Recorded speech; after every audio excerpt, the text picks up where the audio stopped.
Math 3, Unit 2, Section 2. Today we're going to be talking about solving and graphing absolute value equations. We have already been graphing absolute value equations. Okay, so this is what an absolute value equation looks like. We also know it to be in the form y equals a absolute value of x plus 0, where the zeros could be any numbers. Okay, so for this one, they just didn't write the zeros, but it's a 0, 0 starting point for the vertex, and the slope is 1. Okay, the value of a determines the slope and direction of your linear absolute value graph. Remember that absolute value is the distance a number is away from 0. Okay, so for example, 3 and negative 3 both have a distance of 3 from 0. Distance is never negative. Even if you're walking backwards, okay, you're still walking a distance. Okay, so when you are steps for solving absolute value equations algebraically, you isolate the absolute value on the left side of the equation. Then you change to two equations. There are going to be some special cases. And then you solve the equations for the unknown.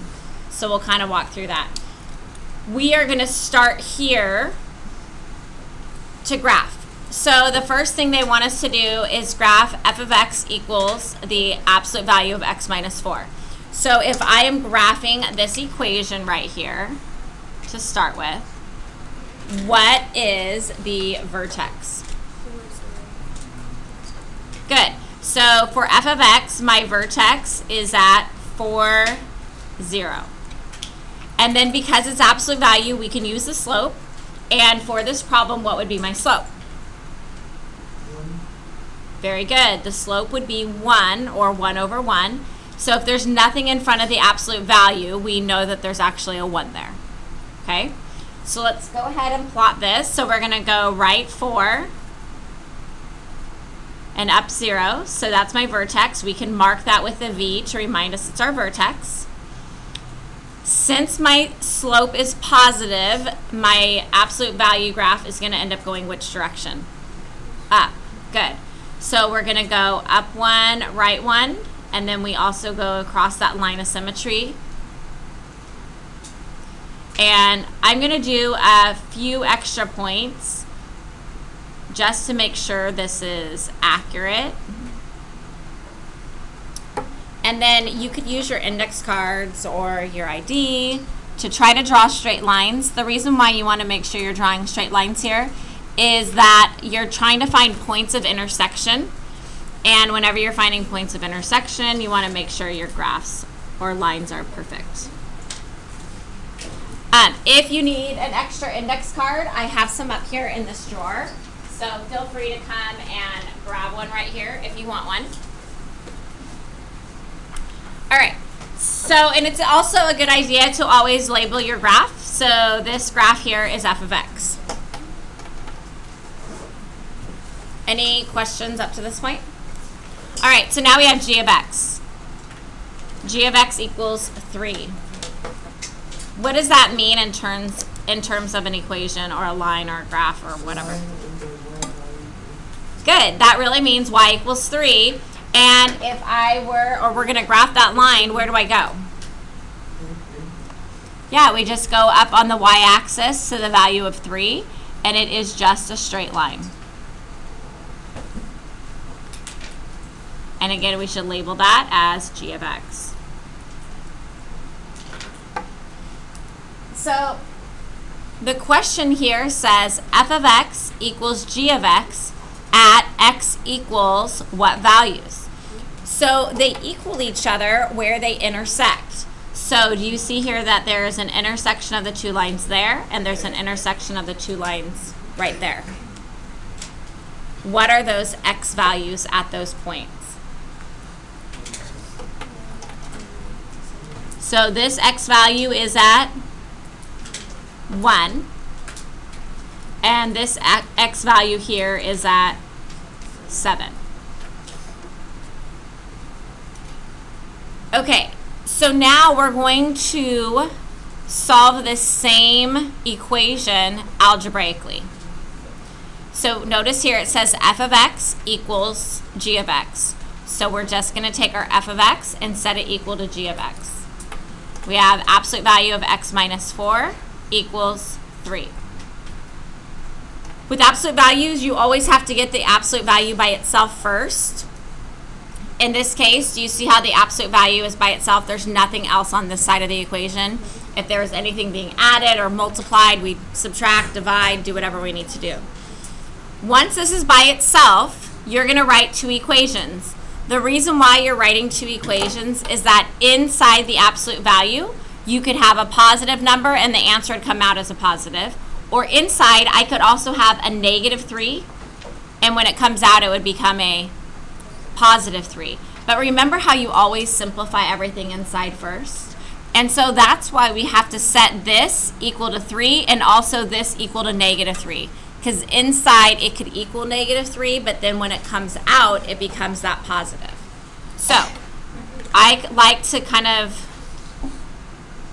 draw a grid here, and one side is going to be x minus 4 equals 3, and the other side is x minus 4 equals negative 3. And then we solve them, okay? So plus 4 equals, plus 4 to both sides, sorry, I'm having issues. And so we get x equals what? 7. And then add 4 to both sides, and x equals 1. So x equals both 1 and 7. And if you notice, that is the same answer that we have over here. Is anybody confused by why we are making this equation also equal to a negative 3? Yes. Okay. So I'm going to try to like visually or show you algebraically right now what I mean. So I'm saying the answers are 1 and 7. Okay? If I plug 1 into this absolute value equation, 1 minus 4, remember how we simplify inside the absolute value first? So 1 minus 4 is what? Negative 3. And then the absolute value of negative 3 is what? 3. So if x equals 1, I still get a positive 3, even though inside it is negative 3. Okay, same thing. If I plug in 7, so absolute value, and I should have flipped these around, but 7 minus 4, and 7 minus 4 is what? 3, and the absolute value of 3 is 3. So do you see how both of these values, so even though one of them got me the absolute value of negative 3, the answer is still a positive 3. And even though on this one it gave me the absolute value of 3, the answer is still 3. And so you always set your absolute value equation up to the positive value and the negative value, because we know inside here, if it's positive or negative, it will always come out and still be positive. Does that make sense now? Better? But if when we get the absolute value by itself, it equals a negative number, that would be no solution, because taking the absolute value of something will always make a positive. And so if when you get it by itself, it's a negative, that won't work. It can only be a negative in here and come out as a positive. Okay, so let's try the second one. Okay, so we have our graphing side, right? And so starting with our f of x equation, what would my vertex be? Good, negative 2, 0. So inside the absolute value, you would set that equal to 0 to get the negative 2 for our vertex. Nothing added at the end, which is 0. And what is my slope for this? Negative 3 over 1. So we're going to go ahead and plot this. We go negative 2, 0. And then because the slope is negative, my graph should be going down. Good. So we're going to go down 1, 2, 3, and right 1, and then go across our line of symmetry, which is where our vertex is. And again, I recommend marking that something's your vertex. And then we want it to be accurate, so I'm going to go out another 3 and write 1 and going across our line of symmetry. And then accurately draw your lines using some sort of straight edge. And then make sure that you label that as your f of x equation.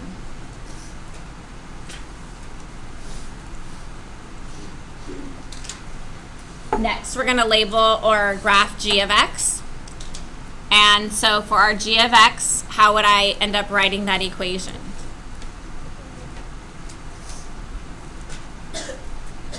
Y equals 2. Good. So where do I go for that equation? Up 2. And then use your straight edge, and we're going to go ahead and draw our line. And label that as g of x. And do you see where the two graphs intersect? No. So what would be my answer here? Exactly, no solution. Because the two graphs do not intersect. Okay, any questions there so far?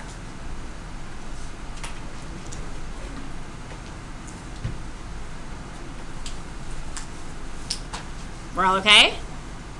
All right, so let's see what this looks like algebraically, okay?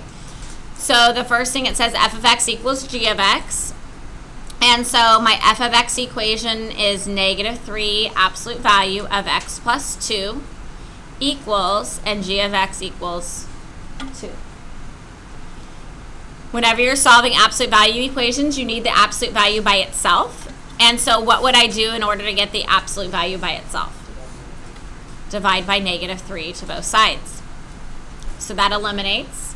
We have the absolute value of x plus 2 equals, and then this is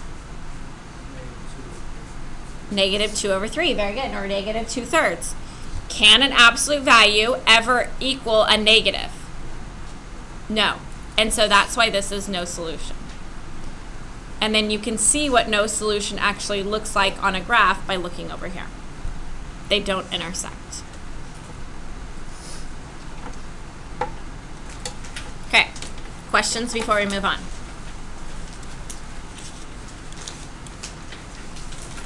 Okay. So we are going to do one more here, but I'm going to give you a few minutes to try it on your own. So I would like you to do this one right here on your own. Start by solving it graphically. When you get the answer, raise your hand and I'll come by and check it. And I'm also looking for a possible volunteer to do it on the board.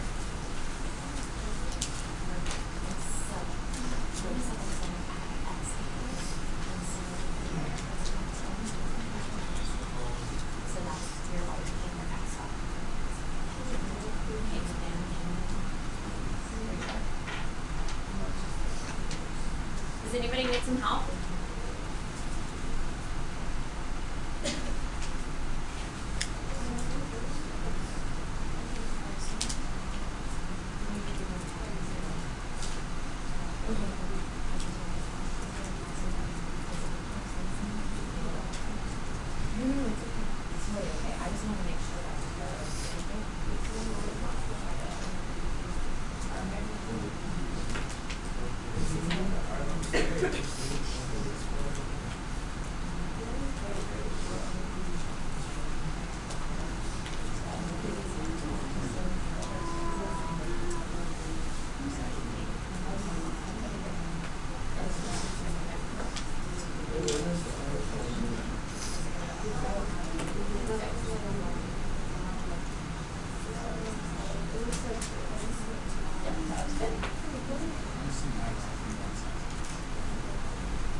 Okay.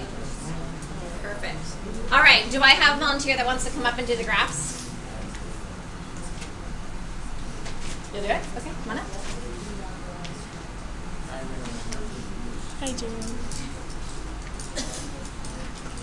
You in the graph, right?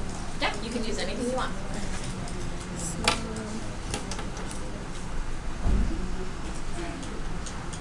Okay, so starting with the f of x equation,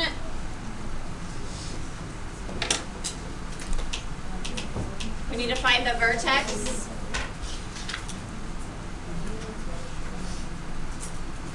And so for the vertex, remember that anything that's in the absolute value, we set it equal to 0. So that's -1, and then the 5 was on the outside, so we get -1, 5.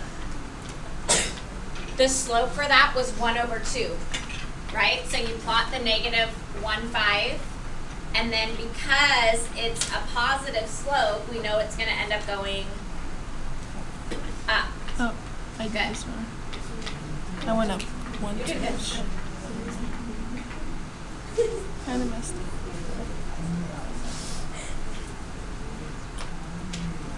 I went up to 6. That's perfect, yeah. Okay, and so she's making sure it's accurate. She went up quite a few, which is great. I think that that makes sure that things are right. And then she's going to go and draw our lines. And then don't forget, you always want to label your different equations. And so she'll label that as f of x. And then the next equation we have is the g of x equation. G of x equals 5 means y equals 5.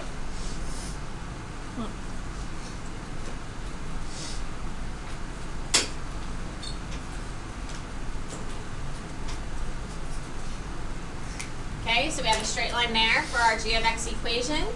On this graph, you can notice that how many times does it cross? How many times does it intersect with the two graphs? Only one time, okay? And so when you're giving the values for the intersection, you're only giving the x value. And so in this case, the x value that they're intersecting at is -1. Perfect. Thank you very much. You can have candy. All right, so do we have any questions on the graphing portion? Okay, algebraically, do I have a volunteer that wants to come up and do the algebra side? I don't even make you talk. You just have to write. Did somebody say they want to do it? You don't have to. Okay, I'm not going to force anybody. So I'll go ahead and solve it algebraically. All right, so f of x equals g of x. F of x is 1/2 absolute value of x plus 1, and then plus 5. I've noticed, like on your test for some of you, you would forget like the plus 5. So that's why I highlight the two different equations to make sure I'm not missing a piece of it. Okay? So then this equals g of x, which is 5. What would I do to get the absolute value by itself? First thing I would do is subtract by 5. So that eliminates. I have 1/2 absolute value x plus 1 equals, what's 5 minus 5? 0. How do I get rid of a fraction? Multiply by the reciprocal or multiply by 2. When I multiply this side by 2, it eliminates those. And then go over here and I also have to multiply by 2. But what is 0 times 2? 0. So now I have the absolute value of x plus 1 equals 0. This is why there's only one solution. Is there any such thing as a positive or a negative 0? No. So there's only one equation here. And so the only equation is just x plus 1 equals 0. You subtract 1 and you get x equals -1. And that is how we just got the one solution. Okay? Any questions? All right, so part of your homework is like that, set up with the graphs and solving both ways. And then here, this next part is we're just going to solve them algebraically and then put the solutions on a number line. If there's no solution, you would just write none and explain why. Okay, so we're going to solve just algebraically. Okay, what will I do in order to get the absolute value by itself? Good. Subtract 5 to both sides. Okay. Absolute value of 2/3 x equals 13 minus 5 is 8. Since this is a positive, that means we're going to end up doing what?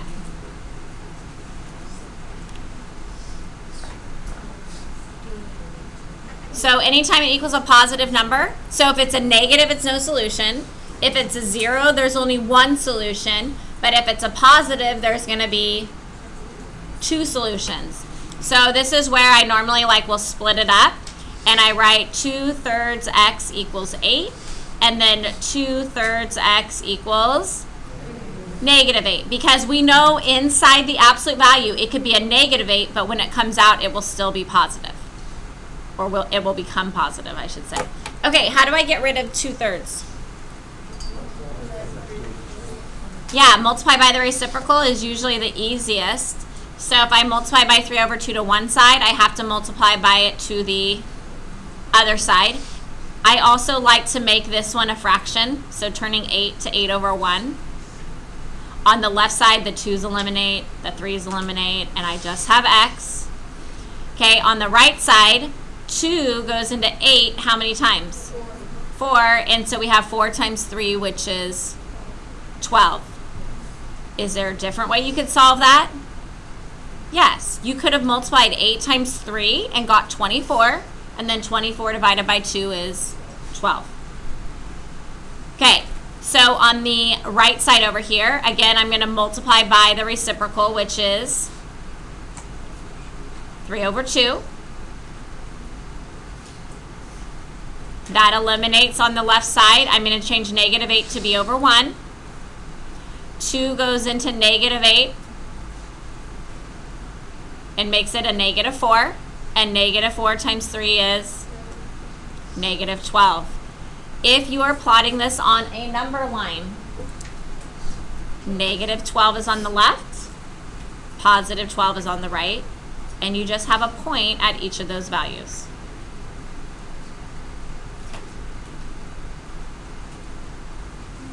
Okay, number 4. Or sorry, this is not number 4. Next equation. Okay, what would I do with this? A lot of you want to go 4 minus 2 and get 2, but that is incorrect. This -2 is actually multiplying to this absolute value. So you first would eliminate the 4 by subtracting 4. So we have -2, absolute value of 3x plus 5 equals, and -6 minus 4 is -10, right? 2 negatives, we add them, stays negative. All right, next, in order to get absolute value by itself, you would do what? Good, divide by -2. And so we have the absolute value of 3x plus 5 equals +5. So you can't ever decide if it's no solution until the absolute value is by itself. And in this case, it works out. Okay? So now you would set up your 2 equations. 3x plus 5 equals 5. And the other will be 3x plus 5 equals -5. To solve it, we would subtract 5 to both sides here. 3x equals 0. And when you divide by 3, we get x equals 0.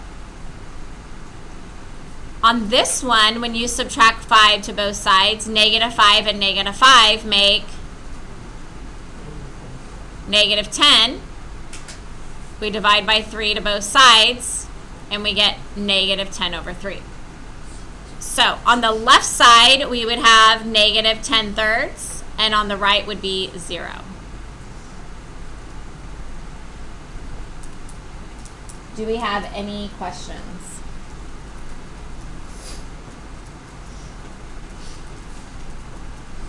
Okay, next one. What would you do first here?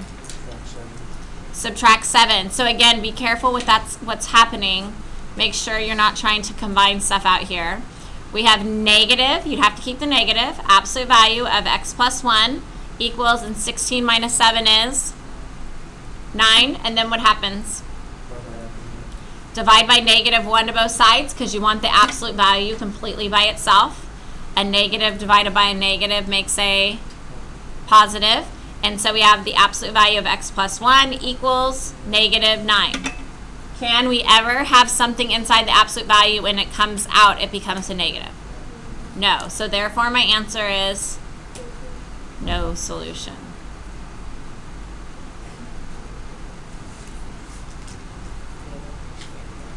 Say that again. So what would be your explanation on this? Absolute value cannot equal a negative. Or something to that effect.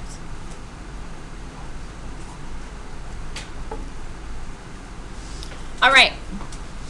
So moving into this bottom portion, can I move this? Are we okay?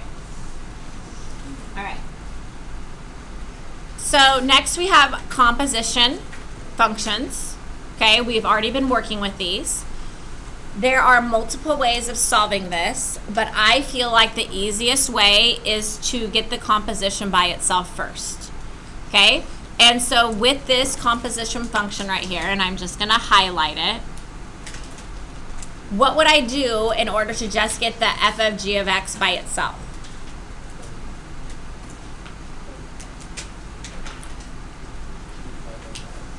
So this is saying 5 plus f of g of x equals 10. I just want the f of g of x by itself. So how do I get rid of that 5?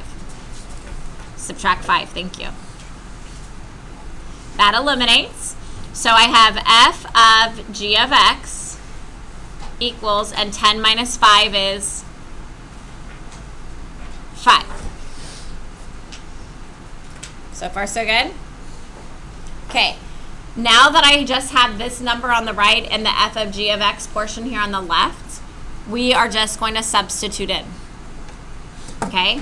So we know that g of x is what? 2x plus 3. Do we all agree with that? So if I were to rewrite this, this would be f of 2x plus 3 equals 5. Is that okay? Okay, now the next portion, it says f of something, right? So in our f equation, which we have right here, that means wherever we see x, we're going to plug in 2x plus 3, right? So this is the f equation, which is the absolute value of x, but instead of writing x, I'm going to write 2x plus 3. So we have the absolute value of 2x plus 3 equals 5.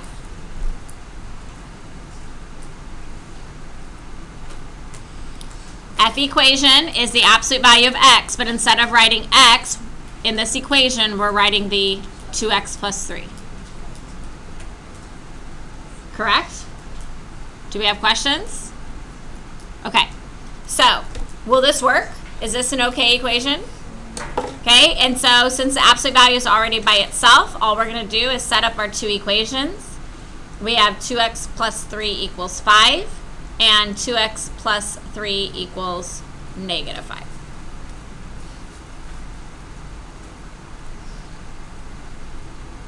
Subtract 3 to both sides. 2x equals 2. Divide by 2 to both sides, and what does x equal? On the other side, I subtract 3 to both sides. 2x equals negative 8. Divide by 2 to both sides, and x equals negative 4. So these are our two answers, and then negative 4 is on the left, 1 is on the right. Make your points.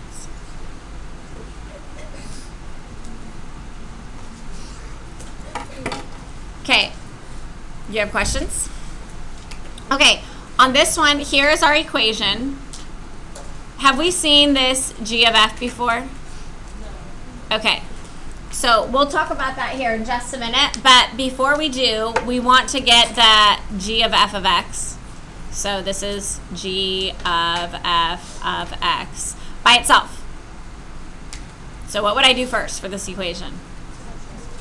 Good, subtract 2.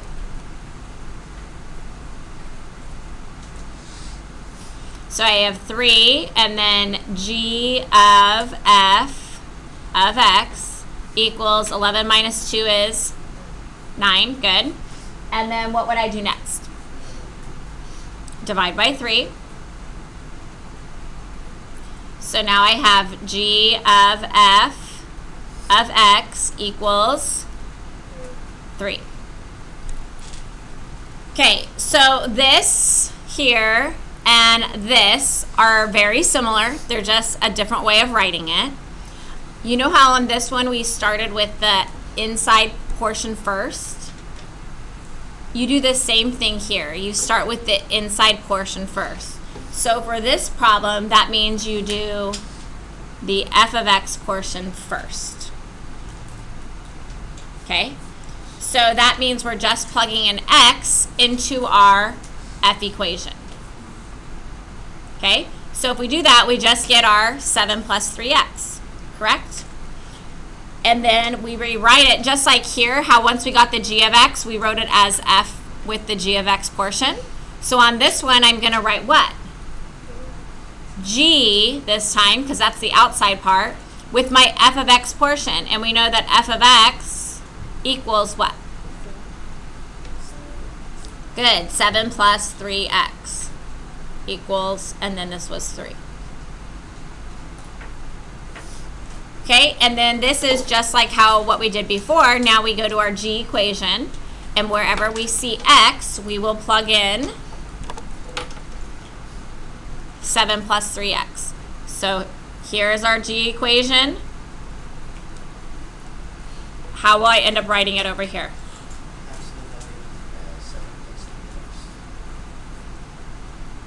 Equals 3. Perfect. And then is this an appropriate equation? Can I solve it? Yes. So we're just going to write our two equations. We have 7 plus 3x equals 3. And 7 plus 3x equals negative 3. Subtract 7 to both sides. 3x equals negative 4. Divide by 3, and we get x equals negative 4/3. Here, subtract 7 to both sides. Negative 7 and negative 3 make negative 10. Divide by 3 to both sides, and so x equals negative 10/3. Which one's smaller?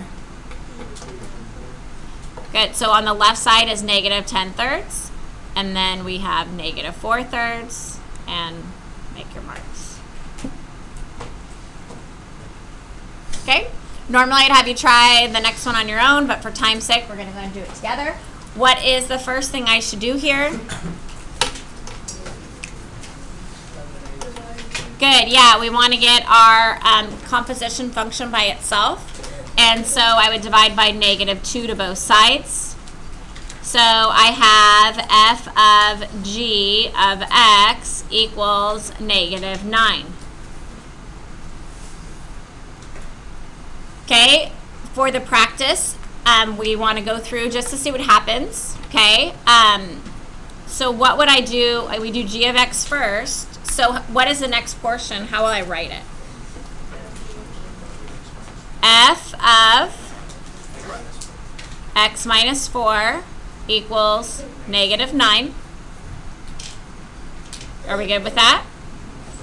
And then now we are going to plug in the x minus 4 into our f equation. And so how do I write that? Good. And is this a possible solution? No. So we just would write no solution. Okay? And then your answer or explanation would be, yeah, something like absolute value cannot equal a negative. Okay, any questions?